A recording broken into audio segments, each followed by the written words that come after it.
Dios les bendiga, hermanos. Damos gracias al Señor por esta preciosa oportunidad que nos da de estudiar su palabra. Vamos a ponernos en sus manos pidiendo su dirección.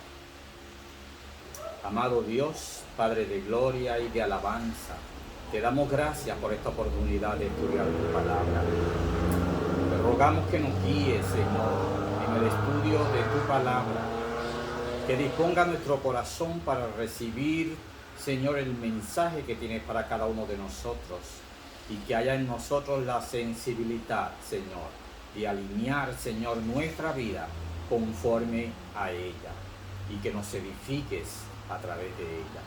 Bendice a mis hermanos, Señor, a sus familias, sus hogares, a nuestros pastores, nuestros líderes, Señor, y a todos los hermanos en el Señor. En el nombre de Jesucristo. Amén. Gracias damos al Señor por esta preciosa oportunidad que tenemos de estudiar la palabra del Señor. El título de la lección es La concepción virginal de Emmanuel es un anuncio profético. Así que el milagro realizado de Dios a través de una virgen, ese anuncio de ese evento profético es lo que vamos a estudiar en la noche de hoy. Así que el tema de la unidad: Jesús es el Hijo del Hombre y el Mesías Redentor. Y dentro de los objetivos que tenemos es, al estudiar la lección, vamos a conocer cómo Dios hace provisión para dar salvación en tiempos difíciles. Vamos a interiorizar el verdadero significado del anuncio del nacimiento de Emmanuel. Y vamos, ¿verdad?, a tener como perspectiva la señal dada por Dios en la época de Isaías con la señal del nacimiento del Hijo del Hombre. Dentro del desarrollo de este estudio, en un momento de oscuridad, vamos a ver cómo en medio de ese momento difícil de oscuridad en el pueblo de Dios, que estaba inmerso en un conflicto entre hermanos, entre la casa de Israel y la casa de Judá, cómo este pueblo de Dios que se dividió ahora se ven como enemigos y están en una lucha. Y vamos a ver cómo Dios, en medio de esa situación, hace una gran promesa. Vamos, ¿verdad?, en la primera parte de este estudio, que se titula Situaciones afrontadas por el pueblo de Dios en los días del rey Acaz. Vamos a ver, ¿verdad?, qué sucedía en los tiempos del rey Acaz. Y en el subtópico, peligros que acechaban a Judá y a Jerusalén en los días del rey Acaz. Damos lectura Isaías capítulo 7, verso 1 y 2, que dice lo siguiente: Aconteció en los días de Acaz, rey de Jotam, hijo de Jotam, hijo de Usías, rey de Judá, que Resín, rey de Siria, y Peca, hijo de Remalías, rey de Israel, subieron contra Jerusalén para combatirla, pero no la pudieron tomar. Y vino la nueva a la casa de David, diciendo: Siria se ha confederado con Efraín, y le estremeció el corazón y el corazón de su pueblo, como se estremecen los árboles del monte a causa del viento. vamos a ver a través de la historia cómo este peligro que asediaba contra la casa de Judá, eso fue alrededor, ¿verdad?, del año 735 a.C., donde hacen una alianza el reino del norte, es decir, la casa de Israel, y Siria, porque habían invitado a la casa de Judá a combatir, ¿verdad?, contra los asirios, pero la casa de Judá, el rey Acaz, se negó, ¿verdad?, a unirse a ellos para combatir a este enemigo que se estaba, ¿verdad?, acercando contra las naciones. Y como Judá se negó, entonces la casa de Israel se unió en una alianza con los sirios para atacar entonces a la casa de Judá. Y cuando esto vino en conocimiento del rey Acaz, dice aquí la palabra que su corazón fue estremecido y desfalleció también el corazón del pueblo. Así que el pueblo estaba pasando en este momento un momento de tinieblas, de oscuridad, y Acaz no fue un rey obediente a la palabra de Dios ni temeroso de Dios. Fue tal grado la maldad del rey Acaz que él sacrificó a sus hijos y los hizo pasar por el fuego. Sin embargo, vamos a ver que la fidelidad de Dios se mantiene aún en medio de circunstancias hostiles y difíciles. Dios es fiel, porque Dios le hizo una promesa al rey David de que su casa sería preservada y que de su linaje vendría uno que reinaría y establecería un reino perpetuo, un reino que sería para siempre. Así que Dios es fiel a sus promesas y siempre va a cumplir sus promesas, no importa las circunstancias.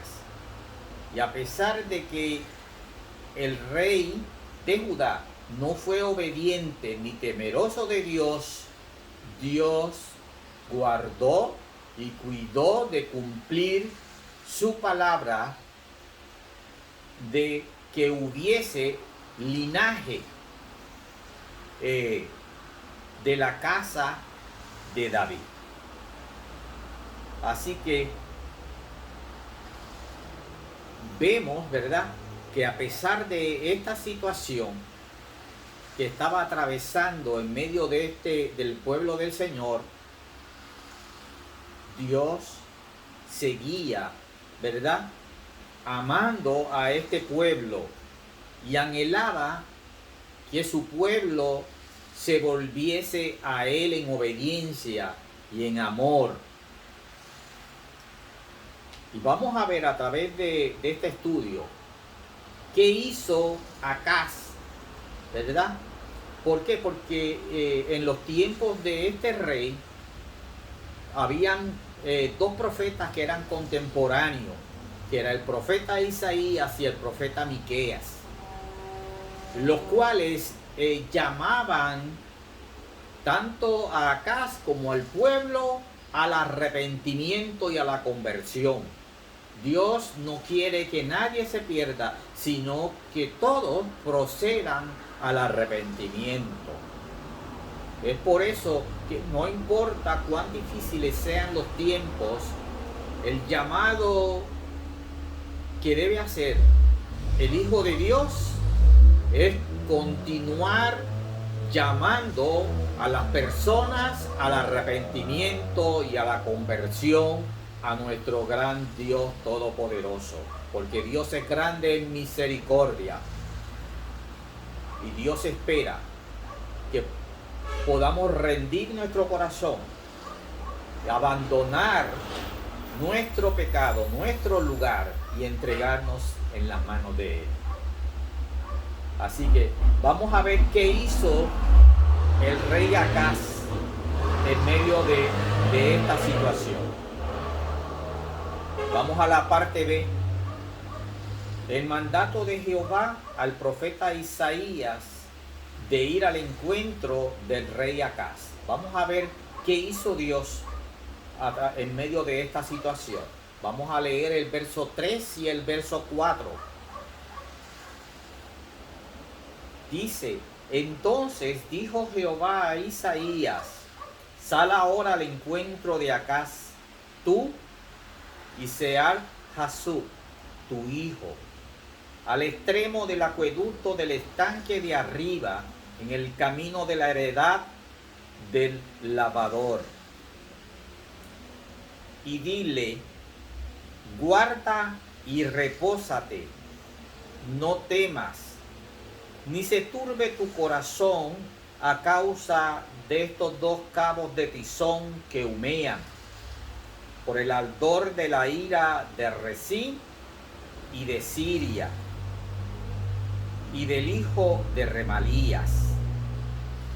Así que Dios envía un mensaje a través del profeta Isaías al rey Acaz. Así que, y fíjense, cuando buscamos el significado del hijo, ¿verdad?, de Isaías, cuyo nombre es Sear-Jasub, significa un remanente volverá. Así que hasta el nombre que se le puso a este joven reflejaba, ¿verdad?, un momento profético de que el remanente volvería. Así que le sale al encuentro y le da palabras de aliento, una invitación de Dios a través del profeta a que este rey deposite su confianza, ¿verdad?, en las manos del Dios Todopoderoso. Que vea a través de la historia cómo Dios guardó y protegió a su pueblo, y que aprendiera a confiar en el Dios Todopoderoso. Que si hasta ese momento no había confiado en el Señor Todopoderoso, era momento de cambiar su postura, su pensar y su camino, y pusiera su confianza en el Dios Todopoderoso. Que no tuviera temor de esta alianza que había hecho la casa de Efraín, la casa de Israel, con los sirios, que con lo que ellos contaban eran con hombres de su ejército. Sin embargo, la casa de David podía contar con el Dios Todopoderoso. Así que, a pesar de la idolatría y la infidelidad del rey Acaz, Dios le brindaba la oportunidad de salvación. Dios le estaba diciendo: yo puedo librarte de todos tus enemigos. Así que, sin embargo, vemos cómo este rey rechazó, ¿verdad?, el llamado de Dios, que era una demostración de la misericordia que Dios tiene y de la fidelidad de Dios a su pacto para con la casa de David. Sin embargo, el rey se negó a escuchar al profeta del Dios Todopoderoso.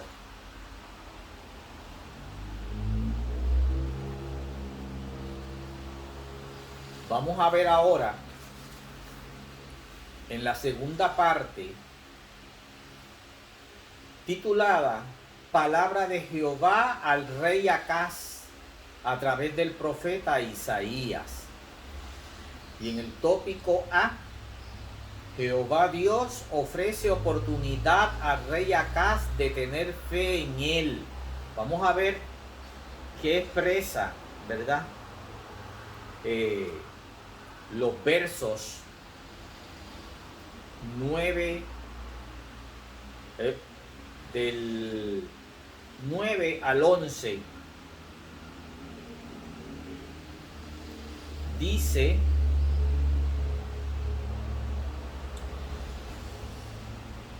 y la cabeza de Efraín es Samaria, y la cabeza de Samaria el hijo de Remalías. Si vosotros no creyereis, de cierto no permaneceréis. Habló también Jehová a Acaz diciendo: pide para ti señal de Jehová tu Dios, demandándola, ya sea de abajo en lo profundo o de arriba en lo alto. Así que Dios se dirige a Acaz y le da la oportunidad de que pueda pedir una señal extraordinaria de parte del Dios Todopoderoso.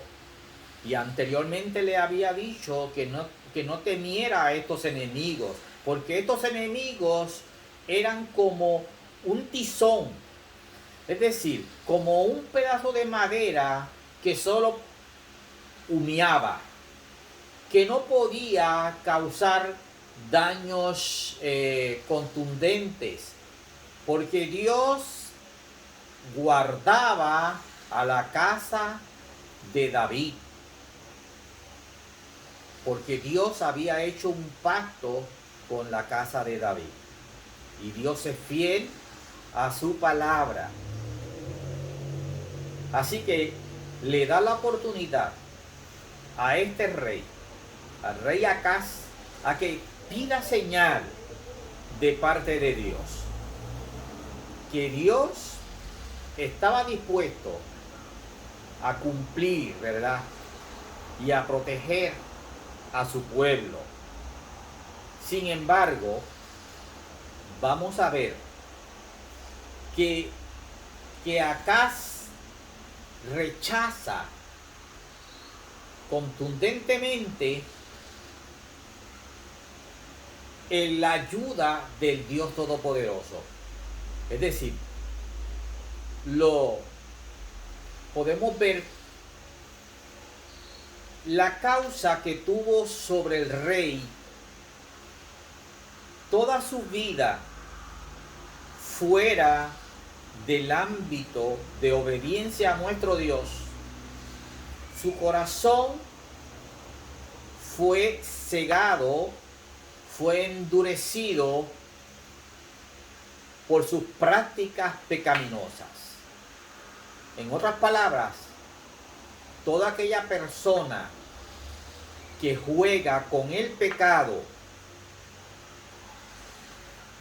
y desea mantenerse en esa vida de pecado, ese pecado causa en la vida de esa persona incredulidad y rechazo a todo lo que proviene de Dios. Se endurece el corazón y luego se niega, aunque comprenda cuál sea, ¿verdad?, la grandeza de Dios y cuán grande es el poder de Dios. La persona tiene la tendencia de rechazar la oferta del Dios Todopoderoso, porque su corazón se ha obstinado en pecar y se ha convertido en un esclavo contundente de ese pecado. Así que él no estaba dispuesto a abandonar su incredulidad, su idolatría y su obstinación para hacer su voluntad. No estaba dispuesto a someterse a la voluntad de Dios. Y vamos a ver las consecuencias, ¿verdad?, que tuvo en él y en el pueblo de Judá. Vamos ahora a la sección B, titulada Actitud de rechazo del rey Acaz al recibir el mensaje de Jehová. Vamos a ver el verso 12. ¿Qué respondió Acaz? Y dice, y respondió Acaz, no pediré y no tentaré a Jehová. Fíjese cómo podemos ver en una contestación que más bien es una excusa, es un reflejo de un corazón incrédulo, un corazón obstinado y un corazón que estaba guiado por la idolatría. Así que al tener, ¿verdad?, este pecado arraigado en su corazón, rechazó, en otras palabras, la oportunidad y la bendición de Dios que le daba para librarlos, ¿verdad?, y obrar en una forma poderosa en medio de aquel momento oscuro que estaba atravesando el pueblo. Es decir, la oscuridad arreciaba a todo su pueblo.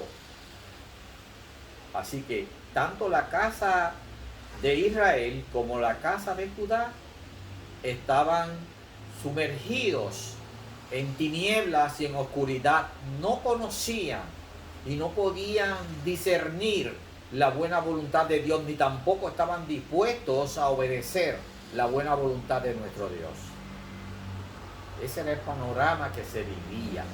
Así que, a pesar de esa infidelidad de Acaz, Dios anhelaba proteger a su pueblo y le hace un llamado a tener fe en Dios. Sin embargo, el rey rechaza esta oferta. No había temor de Dios delante de sus ojos.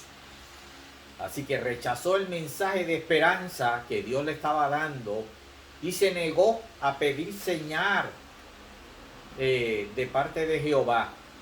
Y alegó, ¿verdad?, una excusa de que no quería tentar a Jehová. Así que rechazó contundentemente la ayuda de nuestro Dios. Sin embargo, como la casa de Israel se unió a los sirios para pelear contra Judá, él entonces emula, hace lo mismo. Entonces hace y llega a un acuerdo con los asirios para que lo defienda. Es decir, fíjese qué paradójico. Rechaza la ayuda y el brazo del Dios que todo lo puede y que todo lo desea hacer para ayudar a la casa de David y librar, ¿verdad?, a la casa de Judá de un peligro inminente, y prefiere entonces aliarse con el pecador, aliarse con los enemigos de Dios. Así hacen muchos creyentes. Rechazan el consejo de la palabra de Dios. Rechazan, ¿verdad? La bendición de poder ser aconsejado por ministros, por estar en un ambiente bajo la oración del cuerpo de Cristo, y prefieren a veces hacer alianzas con personas pecadoras y recibir sus consejos, cuando la palabra de Dios es nuestro mejor consejero. Y un creyente lleno del Espíritu de Dios puede darnos el mejor consejo, porque siempre un creyente lleno del Espíritu Santo, su consejo va a estar basado en el temor y en la palabra de Dios, guiado por el Espíritu de Dios. Y siempre como un creyente lleno del poder de Dios y del amor de Dios, siempre va a demostrar el amor, porque Dios reposa en ese corazón y siempre va a aconsejar, ¿verdad?, lo mejor dentro de la perspectiva bíblica para nosotros. Pero cuando buscamos el consejo de una persona que no tiene temor de Dios, nos puede llevar a la destrucción y a tomar decisiones erradas. Bendito sea el nombre de nuestro Señor. Y a pesar de que la alianza entre los asirios con la casa de Judá pudo librar a la casa de Judá de la destrucción inmediata de parte de la casa de Israel y de los sirios, sin embargo, fueron hechos que tenían que pagar tributos a los asirios, y más tarde fueron, ¿verdad?, los asirios los que fueron la mano de castigo contra la casa, ¿verdad?, de Judá. Vamos a ver ahora en la tercera parte la señal dada por Jehová en medio de la oscuridad en que se hallaba el rey y el pueblo. Eso lo vamos a encontrar. Vamos a dar lectura al verso 13 y 14 de ese capítulo 7 de Isaías, que dice de la siguiente forma: dijo entonces Isaías, oíd ahora, casa de David, ¿os es poco el ser molestos a los hombres, sino que también lo seáis a mi Dios? Por tanto, el Señor mismo os dará señal. He aquí que la Virgen concebirá y dará a luz un hijo, y llamará su nombre Emmanuel.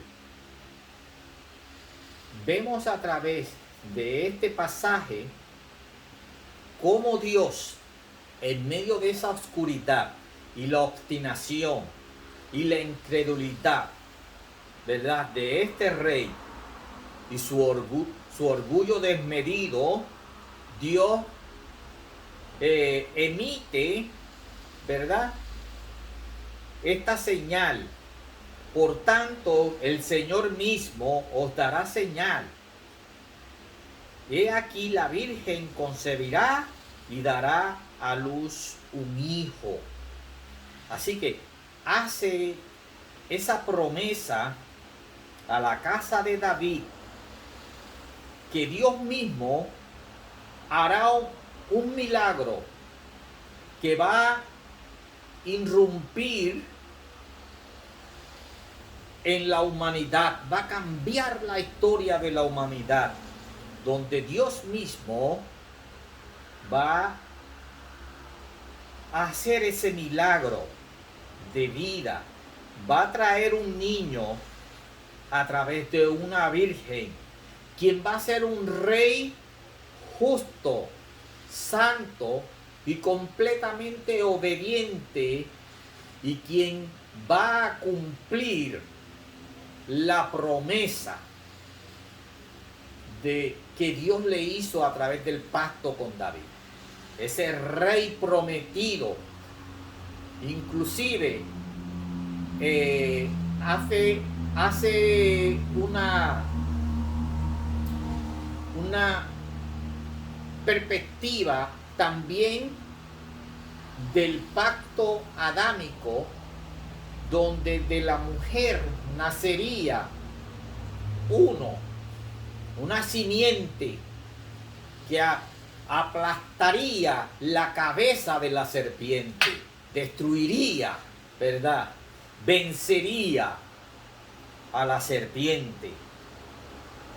Así que Dios mismo va más allá que la salvación de su pueblo de un peligro físico, de un peligro de una guerra. Así que Dios va más allá en medio de este momento de oscuridad, y Dios les da señal del vencimiento a través de su Hijo del pecado en el mundo.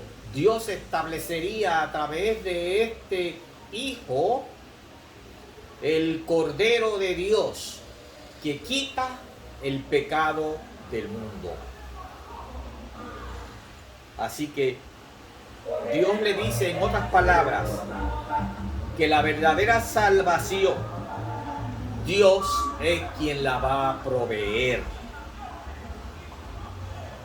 La salvación que va más allá de librarnos de una guerra entre dos naciones, sino de el castigo eterno, de la muerte eterna por causa del pecado. Esa es la verdadera salvación. Así que Dios establecería esa provisión, Dios mismo, y no los hombres. Así que la señal va más allá. Es una señal poderosa.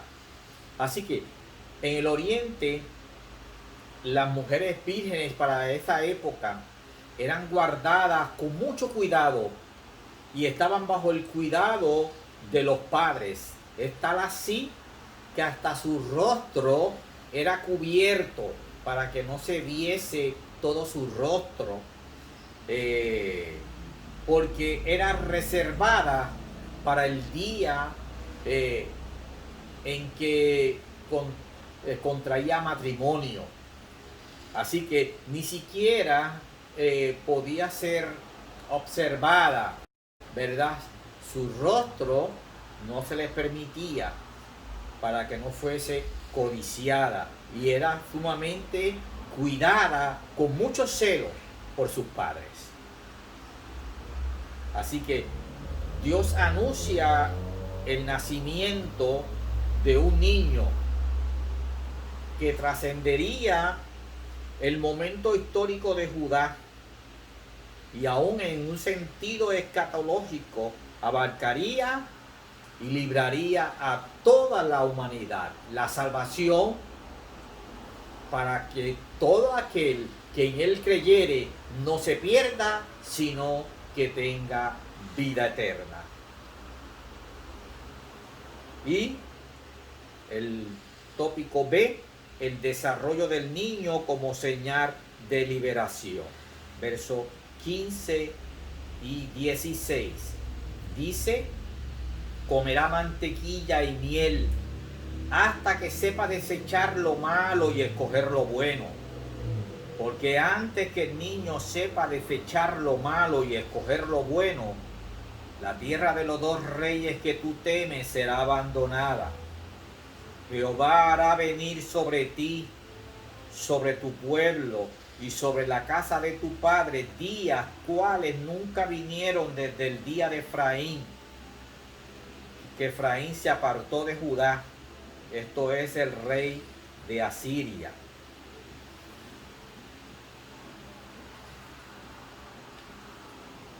Así que Dios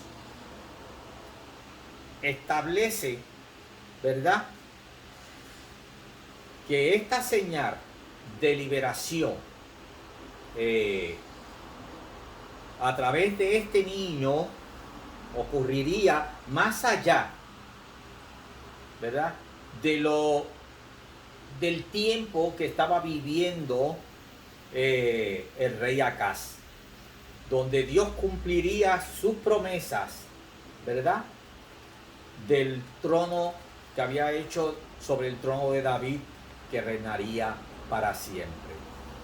Así que Dios cumple su promesa al enviar a su Hijo Jesucristo, nacido de una virgen, muerto en la cruz del Calvario, para librarnos a nosotros del poder del pecado. Por eso su nombre, Emmanuel, significa Dios con nosotros. Dios mismo sería quien nos libraría de la guerra más mala que puede tener cualquier ser humano.